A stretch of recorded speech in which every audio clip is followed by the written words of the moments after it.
Here we go, a little Peacock and Aponte Picante as it has been known and will continue to be known. We're talking 49ers Chiefs, week 7. It's a big one.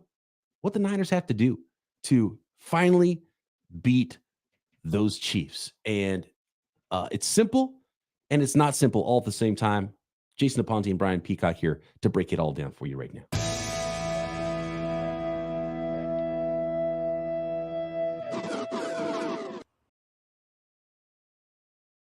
What's up, everybody? Brian Peacock and Jason Aponte. Peacock and Aponte coming at you lunchtime on Friday for us West Coasters. Aponte's over there on the East Coast. I'm sure you've already had your lunch. You might have thrown up your lunch last night when your Yankees, what a game it is. Playoff baseball, October football. This is my favorite month of the year. And we get the Niners and the Chiefs this week, Jason. I'm pumped for it. At PD Peacock is where you can find me on Twitter. Jason is at Jason Aponte 2103. Make sure you're subscribed up here. We're doing Home and Homes this season with Peacock and Aponte. We're on the OT with BP channel right now, but we're simulcasting over on Jason Aponte's channel as well. So make sure you are subscribed to both of those channels. Subscribe up to Locked On 49ers. Got the one-of-a-kind hat on right now. You can get Croc and myself as well daily talking San Francisco 49ers. But right now on this Friday afternoon, it's Peacock and Aponte. Jason, how you doing? Are you recovered from last night's baseball game? And are you prepared mentally for more baseball games and then a Niners-Chiefs game on Sunday? Yeah, I got to say, no matter how bad and gut-wrenching that loss was, that's probably one of the better playoff games I've ever seen. And this postseason has been littered with it all the way through, from the wild card all the way through. So, hey, look, it happens, but what I'm nervous about is that there's a game tonight at 8, and that home run at the end, those two home runs kind of feel like that horrible time in 2004 when, like, the tide starts to swing. Obviously we didn't have a 3-0 lead, but yeah, that I don't like it. And the 49ers, the Yankees have to stomp that out tonight. They cannot allow this to get 2-2. 20-year anniversary as well of that 2004. I love it. Cool, man. I mean, if we're all being sad now, yeah, 100%. I mean, come on. Can we be honest? Dodgers, Yankees is my nightmare. So how is it your night? See, I don't understand this. How is it your nightmare? Well, it's the Yankees just been really annoying my entire life. How? Overcovered. You get fair weather fans like these kids in Jersey that grow up watching all these titles and 27 titles. And no, look, a Giants fan, you just don't want to see the Dodgers win. So I'll become a Yankees fan next week if it's Yankees Dodgers. That's what I thought. Like, I think if it's Dodgers Yankees, then you guys got to come on over and root for us, and we'd love to have you. We'd love to have you, man. Honestly, we'll so if it's like that, then I'm with it. Yeah, we'll be there if that happens. I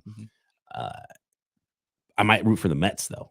If the Mets make it, I fully expect every Giants fan to be all on board with the Mets. I think you're rooting for the Mets right now. Unfortunately, I think the Mets magic carpet ride has kind of run out, and it's just the Dodgers are hitting the shit out of baseball. What are you supposed to do? I mean, if you're the commissioner of baseball, you want Ohtani, Judge. Like, that's what you want, right? They're both getting hot at the same time. They homer back-to-back games. Oh, yeah, all right. I see what's going on here. Ridiculous talent, and that the laser we were talking about off the air, the ball that Judge hit, that laser. It's like, come on, man. Yeah, that's ridiculous stuff right there. That is power. That's a power hitter. Your power hitter's favorite power hitter right there. That's what that is. Right. So yeah, I mean, it seems like it's all locking in, but hey, the Yankees are in a spot right now where it doesn't look good. Like you don't feel good, coming off that, and now you've got to rely on Luis Gil, who is first year pitcher to really like stop the bleeding when it comes to this. So, is it Luis Gil or is it Luis Achilles tendonitis? Because is it a calf? Is it a heel? You never know. Heel's Italian for Achilles tendonitis. So there we go. There you go. All right, let's talk San Francisco 49ers. And can I oversimplify this game to start? And then we'll get a little bit deeper, and there's some matchups, and I think it's going to be a fun one, especially for a regular season. Week 7 doesn't get a lot better than San Francisco 49ers, Kansas City Chiefs. But I love that. Yeah, I'm going to oversimplify it right now. San Francisco 49ers, this is a message to you. close out the game. Okay. Can we just go there? That's Whoa. what I wanted to get out here early in this episode to get it out of the way. No, and look, that's the elephant in the room. And that's an oversimplification. I thought you were going to do the thing that I always do is please just have more points when the clock hits 0. Like if I were the 49ers, I would simply outscore the Kansas City Chiefs. And by the time there's 0, there'll be nothing there. But it really is that, right? It's you. If you've allowed the Rams, the Cardinals to linger, you even allowed the Seattle Seahawks to kind of stick around for a little while in a game that they had no business being in. If you do that on Sunday, we've seen this movie too many times. It's literally Michael Myers is shot. He's out the window. He's on his back. You think it's over. You come back. Michael Myers is gone. Well, Halloween 2. We've all seen this before. The boogeyman doesn't die from a few gunshots and flesh wounds. You've got to find a way to really knock him out. And knock him and them out. But yeah, close the game. Yeah, close it. Like don't allow them to have the ball with the last time. Like it's easier said than done, but that's definitely not an oversimplification. I think that's exactly how you have to win this game. And how can you not be a little tight right now? Even like I have to imagine that even Kyle Shanahan, even though he wouldn't admit it, Nick Bosa and Brock Purdy and George Kittle, they would never admit it. They're probably a little tight. Like, this is a team we can't beat. We can't get over the hump. And Brock Purdy hasn't even been here through all of it. But Kyle Shanahan hasn't been able to beat Andy Reid and Steve Spagnuolo. They've done a phenomenal job. More on that matchup in our key matchups here as we break down this game. But 49ers fans sitting there, fourth quarter, you're up 10 points. You're up 2 scores. How comfortable are you from a 1 to 10 level? How 0. comfortable are you? Like a 2? 0. Not even 2. No way it's 2. It's in the negatives. I mean, it's just, look, based on history, right? And I say this all the time. It's not a rivalry until you beat somebody. The Kansas City Chiefs are not the 49ers rival. The Seattle Seahawks are not the 49ers rival. The Dallas Cowboys are not the 49ers rival. You have to win a game before you can call it a rivalry. If you're getting your ass kicked, it's a one-sided beef. And that's exactly what this is right now. And that's the thing is it's hard. Obviously fans are going to be, excited for their team and they're going to be faithful. But I think what really creeps into your mind is your heart can't beat what's going on in your mind, because in your mind, you've seen this so many other times in bigger moments. And it's just like, how can you not feel like, oh shit, here we go again. Sorry, you didn't get to bleep that one out, but but how could you not feel like that? And I wouldn't be. I'm literally gonna sweat through this entire game. Like I'm gonna have to do what I usually do in the playoffs and just take a shower at halftime, because I'm gonna be sitting in a bucket of sweat just sitting here watching this game, because I know how this goes, and that's hard to overcome. If we're thinking this way, 49ers players, you have to believe Kyle Shanahan. This entire fan base is feeling like this. And that's all right. We can have some we can have some sensitive language on this channel. I'm totally okay with that. And you gotta prove it to yourself. I think it's huge. And we talked about this on the latest Locked On 49ers podcast as well. And on KNBR, local flagship station for the San Francisco 49ers. Former tight end Bren Jones is on there and said, this is not a rematch. This is not a revenge game, because you can't get revenge for a Super Bowl unless you go beat them in the Super Bowl. So that's down the road. And hopefully the 49ers can get back to a Super Bowl and then have that opportunity. But I think from a confidence standpoint, I mean, what's the Niners swagger next week going against the Cowboys if they knock off the Kansas City Chiefs, right? And like, okay, that's a hump. We've done, like, this team has been one of the best teams in the NFL the last 5 years. They are bullies. They've beaten all comers. They've had an opportunity to beat. They've beaten them. They should have some swagger already, but this is a team that they haven't beat yet. And to be able to go beat the Kansas City Chiefs and just remind everybody who the Niners are, and maybe even beat them by a little bit. You know what I mean? Crocker brought up the Philadelphia Eagles game last year, and Deebo Samuel said this: "Hey man, we'll catch you on Sunday." Right, and there was like a certain amount of vibe in that game, and the Niners absolutely thumped the Eagles to the point where Nick Bosa's like, hey, other teams, I hope you watch that, because that's how you beat the Eagles. And the Eagles have been a shell of themselves since then. Like that game had a hangover effect that's lasted multiple seasons now for the Philadelphia Eagles. And could the Niners have that sort of a statement win and be like, oh, that's right, we've had some weird games this year, but we should be 5-1 at least, and we're still one of the top, if not the top team in the NFL. We got talent everywhere, and we're going to get stronger here in coming weeks with, activations of potentially Christian McCaffrey, activations of first round. We haven't seen their first round rookie yet in Ricky Pearsall. More on all that stuff upcoming as well in this podcast. But I think it's important for the 49ers to remind everybody and remind themselves, and it'll be a different kind of swagger beating the Chiefs just one time, but you got to do it. And if you can't beat the Chiefs again, how tight you going to be when it comes to the Super Bowl? Yeah. And if you can't beat this version of the Chiefs, right? Because Steve Spagnuolo is probably the best defensive coordinator, but no L'Jarius Sneed in this game, which is, critical to it. And I thought it was really important to hear him talk about, we played zone early in that Super Bowl and Brock was shredding us. And then we had to pivot away from that. So all of the things that he's saying about Brock isn't, gamesmanship, anything like that. Like, he means that. Now, I don't know if you have the personnel to do that again. And I think that's going to be very interesting in this game. And I think that's the little bit of difference. This version of the Chiefs, with their limited weapons, no Rashee Rice, Juju Smith-Schuster is now likely to going to be their number one real target. Xavier Worthy's there. You got to limit him because he's a big play guy, but he's not somebody that they're going to pepper with targets. The run game looks a little bit different. Kareem Hunt's back as an old friend. But if you can't knock this Chiefs team off, then you really, really, really start to get in your own head. And almost like what you said about with the Dallas game, I think regardless of whatever happens in this game, the 49ers are going to look and say, it's the Cowboys. We got this. You know why? Because you've dominated them. Because you own them. So don't you think that the Chiefs are kind of coming into this game saying, hey, man, no matter what, we will be able to find a way to get this done. And what's more hilarious is the 49ers red zone offense, the only team that's right there on par with them in terms of, or worse, is the Kansas City Chiefs red zone offense. But the problem is this. Managing the game and the plays that Mahomes makes, they're not down the field, but it might be with his legs. It's always those third down, break your back completions, right? Even if it's one or two, it's always those plays that it just goes past the box score.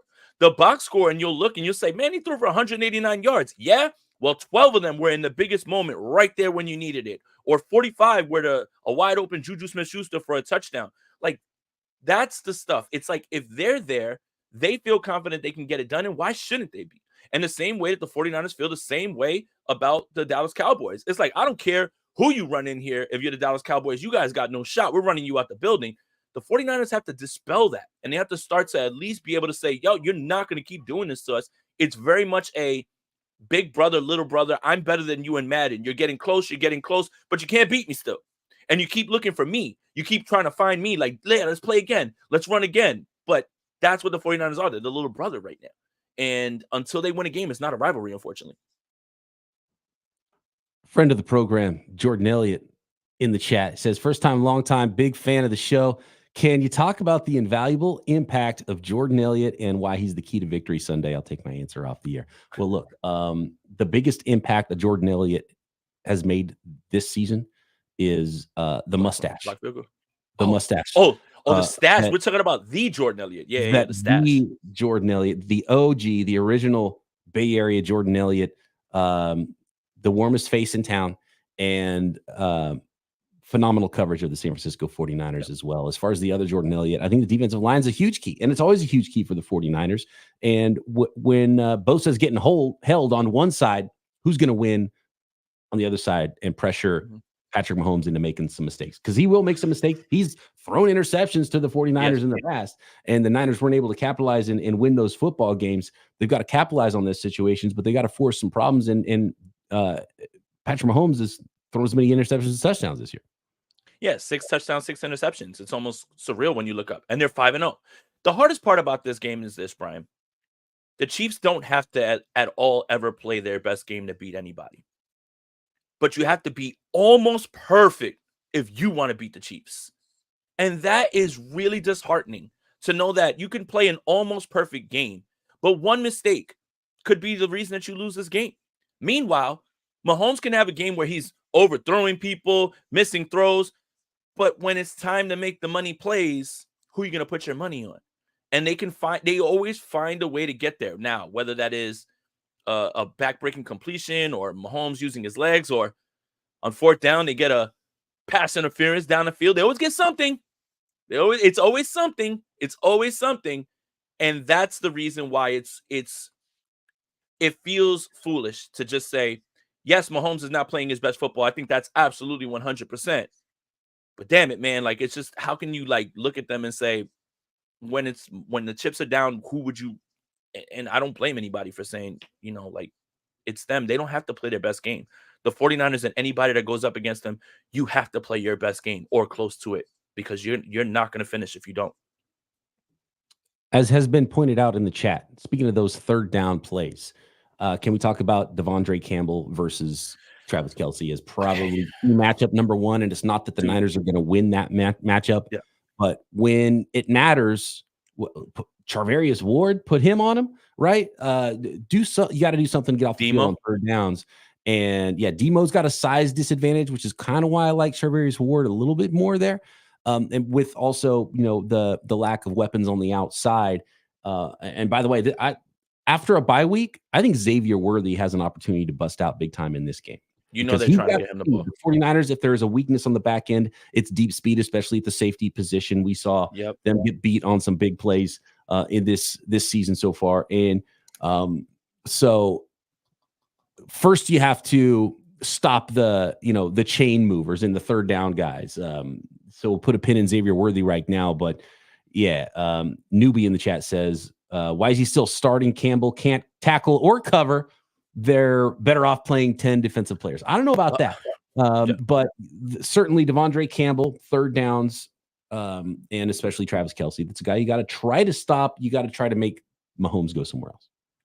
Yeah, and this is the thing. Nick Sorensen went to the podium yesterday and said, I think Devondre Campbell's been doing a pretty good job, a really good job, in fact. And 49er fans just roll their eyes and just, put their hands over their head. I think the numbers are evident. Anybody who has Google can look up where he ranks in coverage. And even if you're not, you're just watching the games and he's just a step slow and everyone's targeting him. My issue is if you're going to have someone be a target, let it be D. Winters at this point. Now, I understand the flip side of that argument, saying, hey, I don't want to leave him out to dry. I don't want him to lose his confidence because, if you start to see things happening, possibly he could lose his confidence. But I tend to be more optimistic in the chance that something big is going to happen. Something good could happen. Almost like I think it was you that said it. In the beginning, Demo was getting picked on and they were throwing the football at him. And Demo's like, okay, you got me. But he eventually raised his play to a point where it's just like, you can't, I think if we're going to live with the mistakes that are going to happen with Devondre Campbell as a veteran, I'd like to live with those mistakes in the name of development for D. Winters. And I wouldn't be as critical of D. Winters, who's getting his first real run, as opposed to a guy who's been in this league, is a veteran, looks like he doesn't belong. I'm far more critical of that because the 49ers love their vets and they wanted someone who is going to be, who's been in the league. But this has been a 2-3 year fall off with Campbell. A far cry from his all-pro year with the Green Bay Packers, in which he was a premier coverage linebacker. I think we all knew that was coming, but then the 49ers chose him and we're like, okay, we trust you, but it's just not working out right now. And I'd take the bumps and bruises with D. Winters before I'd stick with Devondre Campbell and allow that to become an issue.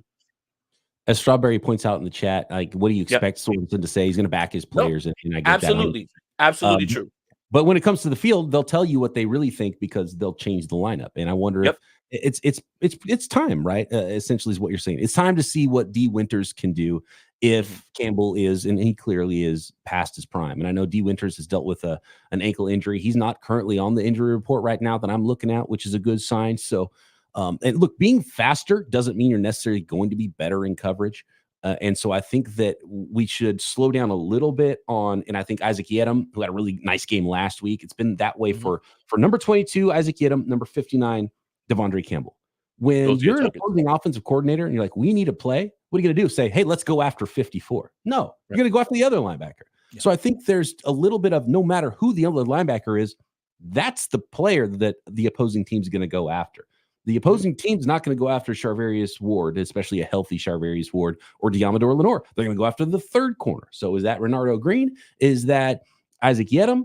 That's where the ball's most likely going to go. So they're just going to get targeted more because the other players are really good around them. So there's a little bit of like a selection bias there as far as who's giving up the most, because the volume is going to go in those directions. And if Kyle Shanahan was coordinating offense against his own team, he would target 59, he would target 22, right? So that's just the way things would go.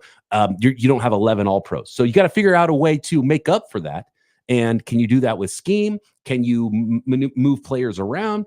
Is it D Winters time? Do you move a DB over the tight end in those situations? Do you go, one linebacker in those situations? So there's other options because you do have other players, and how can you scheme around that? So that would be my question, not so much saying, well, Devondre Campbell's terrible and you should only play 10 guys on the field. And the other thing we don't really know is Devondre Campbell just, knows the scheme better, knows where to be in zone coverages more than someone like D Winters. And it's easy to say, yeah, I would rather see D Winters. And I would say, yes, let's go.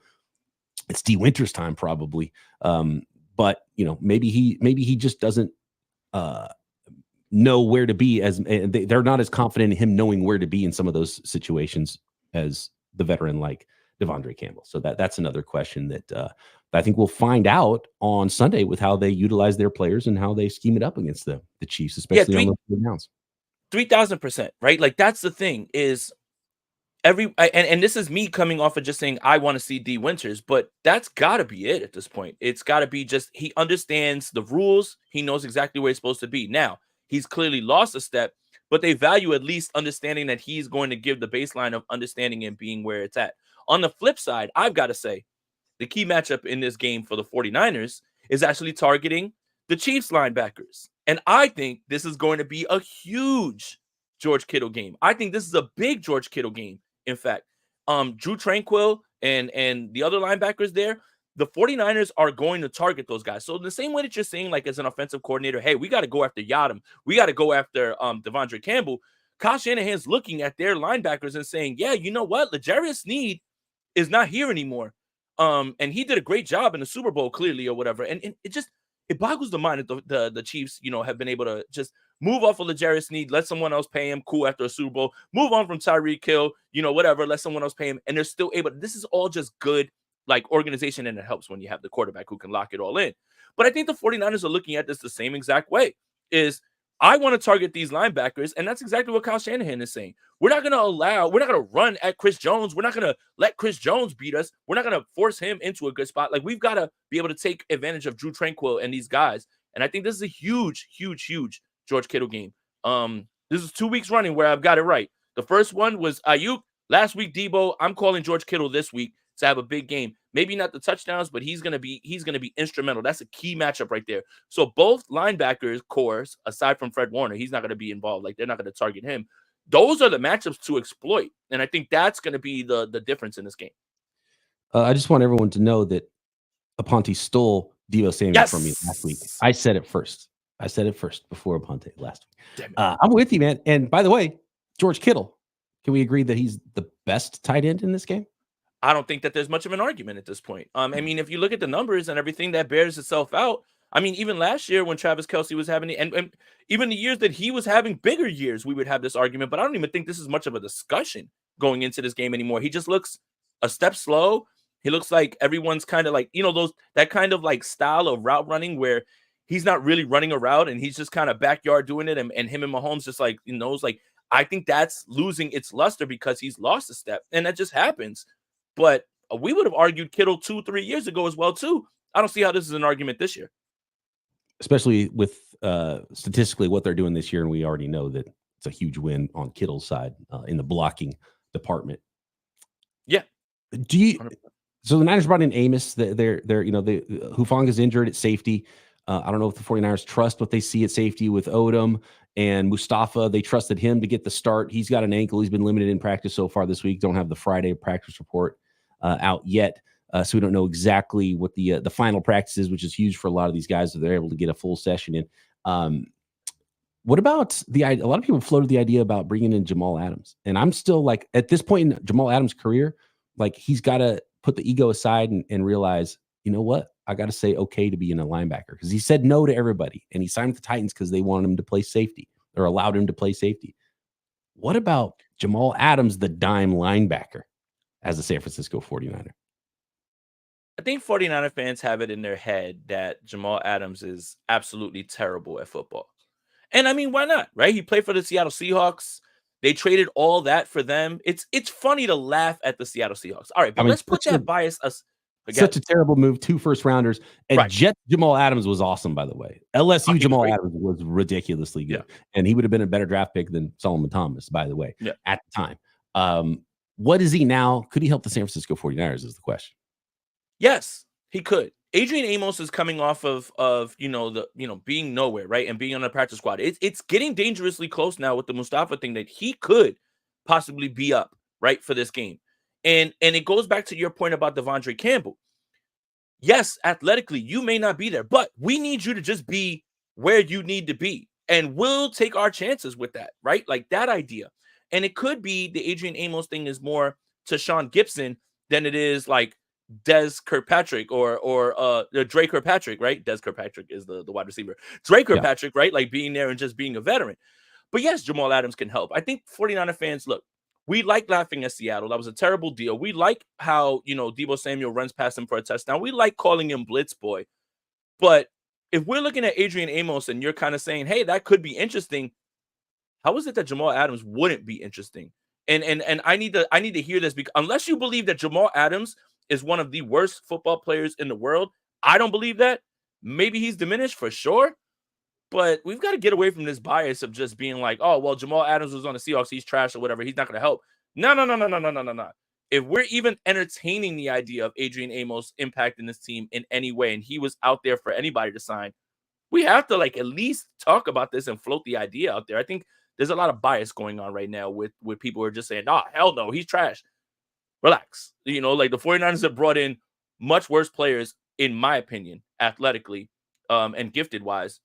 And they've made an impact. I wouldn't say, I would never be able to say this to Sean Gibson, who played last year. He is not more athletically gifted than Jamal Adams is right now. And look what you got out of him.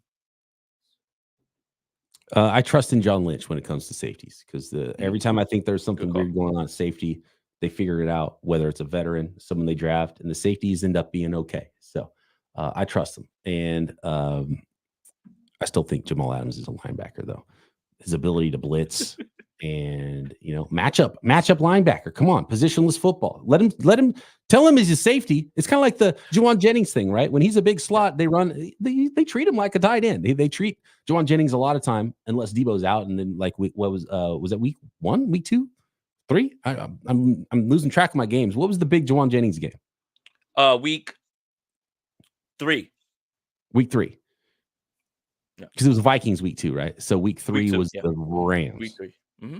Yeah. So week 3, Juwan Jennings obviously went big, and he was playing a full role on the outside and got more targets. And it was really cool to see him do that. But for someone like Jamal Adams, like, hey, you're a safety. And then he'll be like, oh, well, wait a second. How come I'm lined up here like a linebacker and there's only one other linebacker on the field? It's like, oh, it's dime. We've got an extra DB on the field. Just don't tell him he's playing linebacker, and let him be linebacker, and let him blitz a little bit, cover Travis Kelce, and I think it'd be a phenomenal fit. I don't know if the 49ers are going to bring him in. And he's not the guy that we saw with the New York Jets, but if he's healthy, I think he can play a little bit of ball. You know what's funny is, in his time with the New York Jets, obviously that's a different player. He would cover Gronk down the field. They would have put him in those responsibilities, because I remember the time when 49er fans were like, Jamal Adams or Jaquiski Tartt. And everyone was like, oh my God, how is this a discussion? It's got to be Jamal Adams. Look at what he does. And yeah, he covered tight ends up the seam, outside. Cool. Tartt had to do some of that stuff before they got Saleh. And he actually did pretty well with that. And I think a lot of people forget that stuff. But I'm not trying to tell you that Tartt's better than him. It's just, it's funny how the narratives and the perception is when it comes to that type of stuff. But that's what he did when he was with the Jets. And Gronk's, we could say is a name brand tight end, right? And he had to face him twice a year. He's a freak. So yeah. And again, he could help. He could absolutely help. If we're talking about Adrian Amos, if we've had Josh Norman, if we've had Drake or Patrick, I don't understand how this is an idea of oh my God, it's hands off Jamal Adams. I can't have him on this team. He's so bad. How is that possible? Tell me how it's possible. How about a more realistic addition to the San Francisco 49ers, and potentially, Jason, even Sunday, 49ers first-round wide receiver Ricky Pearsall is getting in full sessions of practice now. And John Lynch on the radio on KNBR Friday morning said that it's a possibility. We might see Ricky Pearsall, if not this week, for sure next week, and guaranteed he's coming back unless there's a setback of some sort of injury. During the bye week, he'll be back for sure and ready to go for the second half of the year. So Ricky Pearsall is getting close, and he might actually be on the field Sunday. What do you think? Could Ricky Pearsall give the 49ers a little jolt? And what would his role even be right now with the San Francisco 49ers? Well, it all depends on the health of Juwan Jennings. But it's not, John Lynch, you know what? Maybe I should stop taking what John Lynch says seriously, right? Because Jacob Cowing's going to get some opportunities, I'm sure. Nope, not even a snap. Like, I didn't think about that. He might have just completely doomed Ricky Pearsall. Right. We're not going to see him all season now. Tomorrow, Kyle's going to be like, nope, we're putting him on season-ending IR. Or not even that. It's just he might be activated for the game and not see a snap. And he said that, like Juwan Jennings is, I guess, there's hurdles, right, that they're saying, but he will probably be active. Look, if he's active, I think the 49ers have an interesting conundrum here because you believe in this kid and you drafted him in the first round. But if you are out there again, running Ronnie Bell out there again, and please stop telling me about run blocking because they're throwing him the football.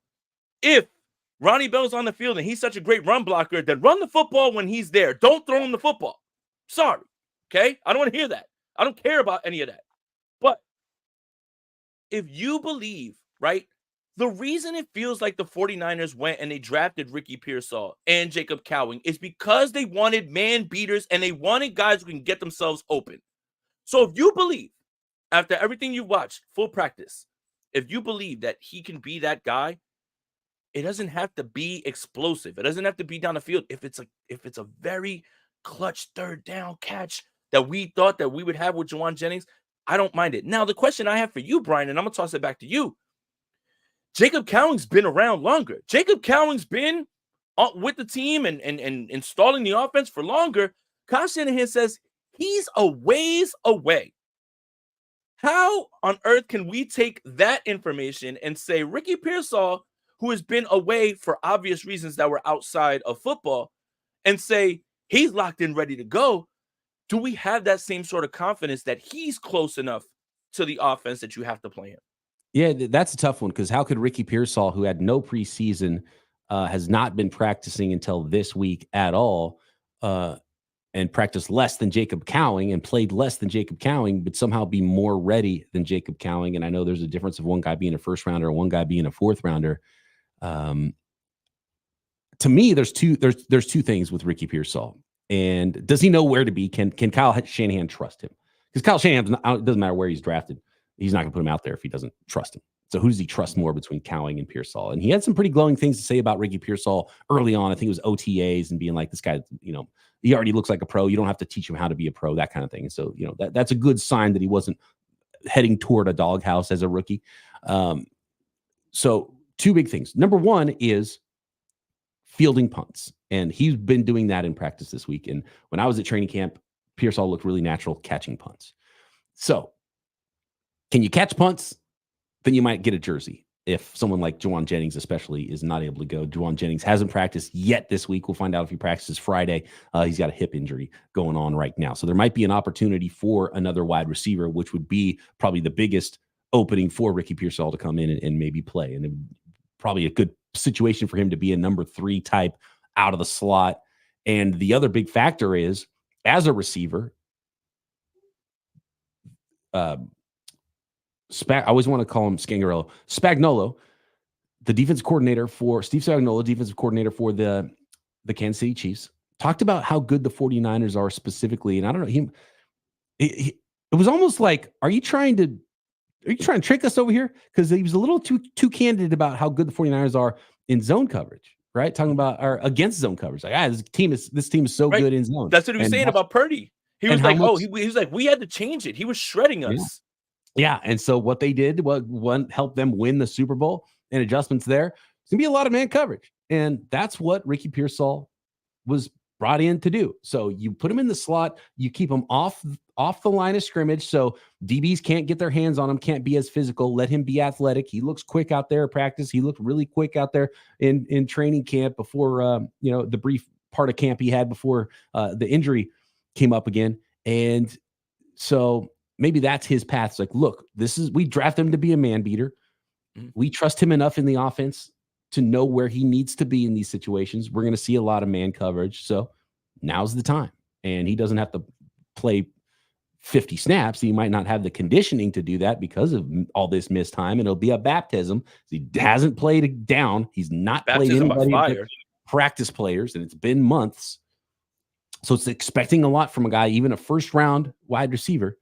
But if he can catch punts and he can get open to man coverage, this might be the perfect game for him. It's a full circle moment. The reason you drafted Ricky Pearsall and Jacob Cowing was because of the Super Bowl against the Chiefs. And you don't want to fall victim to that again. And again, teams are going to try to duplicate game plans that have been successful. And I've been banging the table when it comes to this. Like, oh my God, the Baltimore Ravens, they've laid the breadcrumbs. It doesn't matter if the Ravens personnel isn't there to run it. The same thing with the Chiefs. You want to do what the Chiefs did? Cool. You don't got the dogs to run it. They do. But it's crazy that this could be a full circle moment for the 49ers. Evaluated that Super Bowl. They looked at it and they said, we need man beaters. We're going to go ahead and get guys who can get separation against that. And he might show up right away in his first game, which happens to be against the Kansas City Chiefs. I don't know, man, Brian. I'm into vibes. I bet usually on revenge games like last night. If you watched that game and you didn't think that the Denver Broncos, besides the fact that the New Orleans Saints are the walking wounded, the Denver Broncos weren't going to go out there and shellac the New Orleans Saints, even on Drew Brees night, is because of revenge games. This idea that the 49ers have kind of shifted away. They didn't draft one defensive tackle. They drafted corners to cover because of the Super Bowl, and they drafted wide receivers to get open because of the Super Bowl. And then you have this game right here in front of you when Ricky Pearsall is ready to return. Kind of just feels like it's lining up. I don't know, man. Like this might be hopium. This might be me just going off vibes, but vibes are more important than truths more times than not, So again, like this is the game that if you're going to use it, it was the litmus test for why you needed more man beaters. And this could be the moment that Ricky Pearsall gets off the bench, especially if Juwan Jennings doesn't play. Kyle Shanahan's going to tell us a lot of what that potentially means and in how much he believes in him if Cowing ends up playing, or if someone like Ronnie Bell, obviously if Juwan Jennings can't go, if Ronnie Bell is actually ahead of both of them on the depth chart and playing in this game, it'll tell us a lot about how much trust Kyle Shanahan has in these guys to be in the right place at the right time, which is the biggest key for young players. And obviously there's been such a lack of Ricky Pearsall being able to practice and play in games to be ready. So I would be skeptical that he would be ready, and I don't know if he'll be activated because of that reason. Shout out Johnny Dell, who's in the chat, and he is a film grinder. And I want to shout out Johnny Dell because of that same idea. One of the things that I've been frustrated with is like, okay, so Kyle Shanahan doesn't like to check the ball down to his running backs a lot. I've always called Kyle Shanahan's offense aggressively intermediate. And when you get, especially with now your backup running back being banged up, and we might see a lot of wide back Deebo Samuel potentially in this game. I've always wondered why they don't throw the ball more and have more of like the Christian McCaffrey passing game as a running back built in with Deebo Samuel. Because that's not a check down. Thank you for pointing it out. That's not a check down. But also as Johnny Dell, I think it was Johnny Dell, and Johnny in the chat, let us know. He broke down a play where Deebo Samuel as a running back was just running a simple little flat route. And he just didn't quite get out there enough to widen the DB so that there was a space where the ball needed to go to George Kittle. And it kind of messed up the play. And it's just like small little nuances. And Kyle Shanahan's offense is so difficult. And I wonder if part of it with not utilizing more of Deebo Samuel coming out as a pass catcher out of the backfield for the 49ers when he's in those wide back sets is just because now there's another entire position that Deebo Samuel has to learn. And I know he's been doing a lot of wide back stuff, but there's probably some nuances to the position that he doesn't know, which affects him and his ability to be, as knowledgeable as, forget as knowledgeable as Christian McCaffrey about the nuances of the running back position, but even, a true running back who's been practicing these things all camp long. And all of a sudden you're like, here's a package of plays. And Debo, you have to know every nuance about where to be. And so that's probably part of the difficulty. And in some ways, Kyle Shanahan's such a great offensive coordinator and a great offensive mind, but it's also one of his biggest weaknesses is how difficult it is for everybody to know exactly where to be.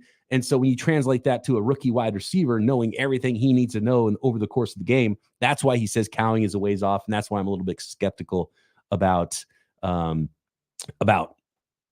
like Ricky Pearsall just jumping in and be ready to play a wide receiver 3 amount of snaps for the 49ers in his first game. Yeah, and I think it's unfair to believe that Ricky Pearsall is going to be on the field exclusively, like if Jawan Jennings there, like taking his role. I don't think that that's what we're thinking. Ricky Pearsall can have an impact in this game with 10 to 15 snaps, particularly in big situations, third down, right? Maybe red zone, again. But I think it's true exactly what you're saying about spacing gives windows, and it's the point of just being out there and now just taking somebody with you, and the gravity of Christian McCaffrey, like even just shuffling a little bit to the left and you see a DB move out of position, boom, that gives Ayuk that big route over the middle, like to get there, like, and all of that stuff is part of the offense, right? You can have guys who can execute the offense based on like what they're told to do, but the gravity that the player itself or the weapon itself draws is different, right? Like if it's Jordan Mason going into that, yeah, you'll have somebody maybe follow him, but you're not the whole defense's eyes aren't going that way on a pass play. When it's McCaffrey, everyone is like looking that way. So there is a little bit to the idea that McCaffrey is, missing, and obviously this 49ers offense isn't as good as it can be with a healthy Christian McCaffrey, but there's still enough.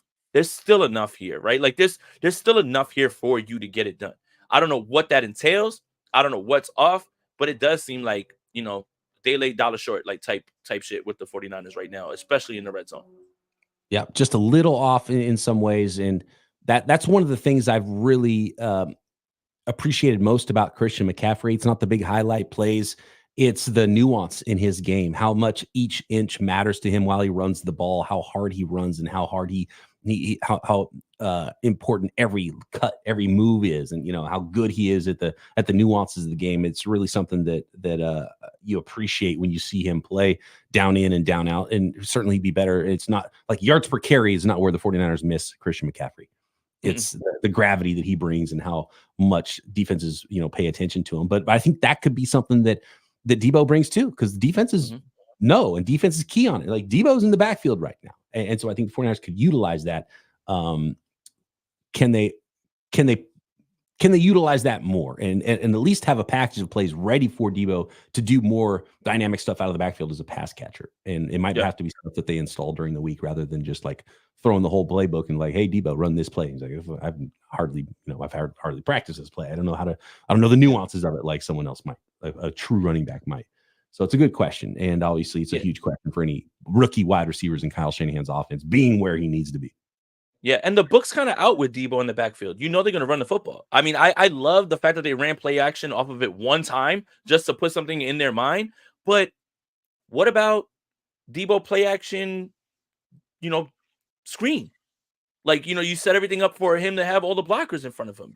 Like the guy still has the juice. Like the demise of Debo Samuel and his impact and his speed has been largely exaggerated because this past week against Seattle, 20.90 miles per hour, that's his fastest speed holding the ball since 2019. That's crazy to me. For in a year in 2021 when he literally was the offense, he never hit a speed that fast that year. I find it hard to believe. So the idea that this exaggerated demise of Debo Samuel has been such a talking point that it's annoyed me to the point where it's just like, okay, are we watching the same guy? And then you watch it happen that way. There's got to be ways for you to use him out of the backfield and throw him the football in the same way where it's not a check down to Christian McCaffrey because Christian McCaffrey is in space against a linebacker. Give him the choice route, let him run, and then that timing with him and Brock Purdy, that's not a check down. That's not a check down. That's a design play. Why isn't that some of that can happen? Perhaps we see that against the linebackers of the Chiefs this week, with him out of the backfield. I've got a big time matchup that's going to be a lot of fun here, and it's a huge test, the biggest test so far this season for rookie right guard Dominick Puni against one of the best defensive tackles in the NFL, maybe the best defensive tackle in the NFL, in Chris Jones. And I'm going to throw Jake Brendel in on this because I think not only will Puni get some help sometimes against Chris Jones, but also it wasn't Chris Jones just breaking down one-on-one blocks against the Niners in the Super Bowl. It was protection busts. So Brendel help out Puni, right? But also Brendel get the calls right. And also when the call is right, how about everybody else, Puni included, Trent Williams included, Brock Purdy included, know the protections correctly, running backs included, and not allow the best player on their defense a free run. Like, what's worse than him beating an offensive lineman? Not blocking him at all. So can we figure out the protections in this game? Yeah, and that's what you can bank on with Spags. You know for a fact they're gonna. It's literally crazy. I think the stat is out there, and I forget. I think it might have been Johnny that actually sent it out there. So I want to make sure I give credit. The 49ers have the worst pass defense when blitzing, and the Chiefs have the best pass defense when blitzing. Like literally worst and best. And they're polar opposites, and they're number one when they don't blitz on passing defense. And it's the creative ways that they do it. Disguise it, show it, mug one guy here, but bring it from another spot. This is why I think that I'm more in on the 49ers in this game, because I believe, and this might be full homer, full hopium, I believe that number 13 knows now. He's seen it. I've seen it. Now I get to go back against it. And your man coverage isn't as good because I don't care who you get to replace L'Jarius Sneed. It's not going to be as good on the outside. I'm sorry. No disrespect to whoever that is. There's a drop-off there, right? Now, you have that, and now I've seen it. I wonder what Brock Purdy's thinking the second time. So when someone asked, how do the 49ers win this game? Well, thank God there's no L'Jarius Sneed. I think that Brock is better against blitzes, and I think he's one of the top quarterbacks against the blitz right now in the NFL. And I think, again, get those linebackers in space, use your weapons, whether that's Debo or Kittle. This is why I feel more happy about this game. And these are the matchups they need to exploit. Which brings me to the last one I have on the list. We got to go here in a few minutes, Jason. Appreciate everyone jumping in the live chat as well on this episode of Aponte for week 7.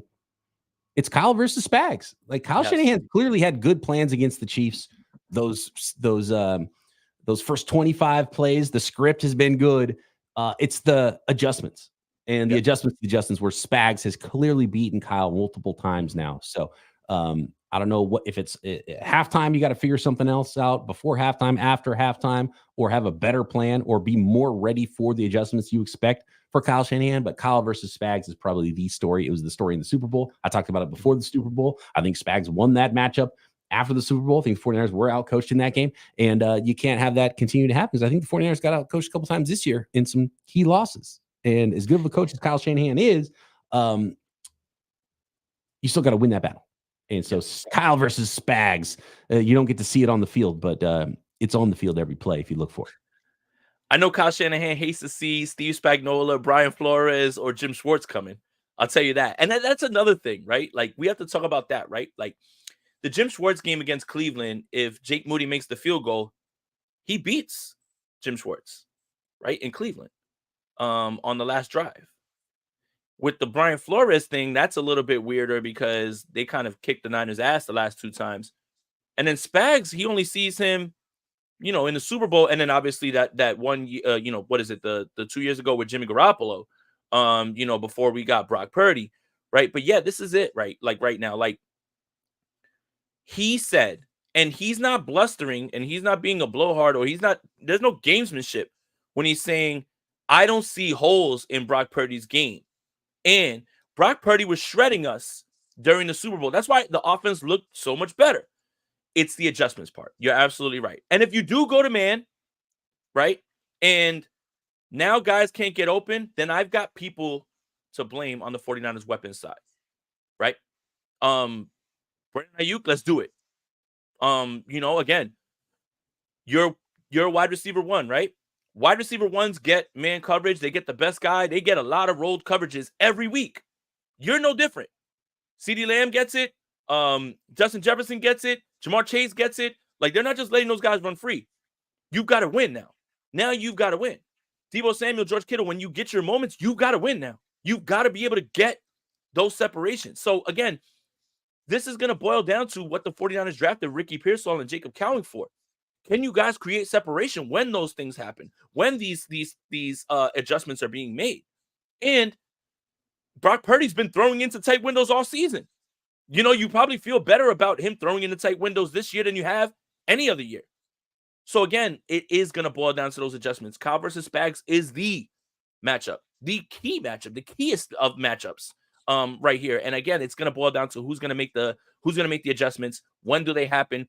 It seems like Spags is better on the fly, where Kyle is better like, I need to get to halftime to get to this, because a lot of the motion, everything is all data mining. It's all you trying to figure out what you can do, what they're running. Like, how do you do that? That's what use checks there for. Is kind of to obviously create the running lanes, but to data mine and to try to get to try to land the haymaker. So yeah, that's the interesting part, is that Kyle waits till halftime. Spags can do it on the fly, almost like one drive to the next. Like, all right, this shit ain't working. We're throwing it out. Let's go. So I think that's easily the keyest of matchups. You got any other key matchups before we go? Yeah, just the 49ers defensive line has to find a way to disrupt. Especially, I mean, it's going to be hard up the middle. Creed Humphrey's one of the best centers in the league. Jawan Taylor, leads the world in holding penalties, but it's got to be a Nick Bosa and someone on the outside to keep Mahomes in the pocket and force him to throw from a muddy pocket.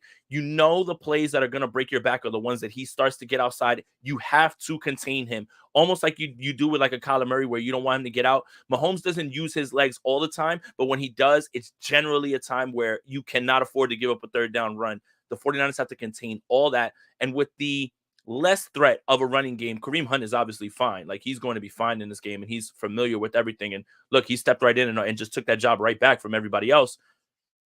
It's still limited. It's not Isaiah Pacheco, right? Like this is, again, this version of this team. If you can't beat this version of this team, we've got a huge problem, because most likely, if you run into them again, Isaiah Pacheco will be available, and they'll have a lot of those guys back, and they'll already be rolling, So again, it's got to be now. If it's not now, then when? We teased the Xavier Worthy stuff.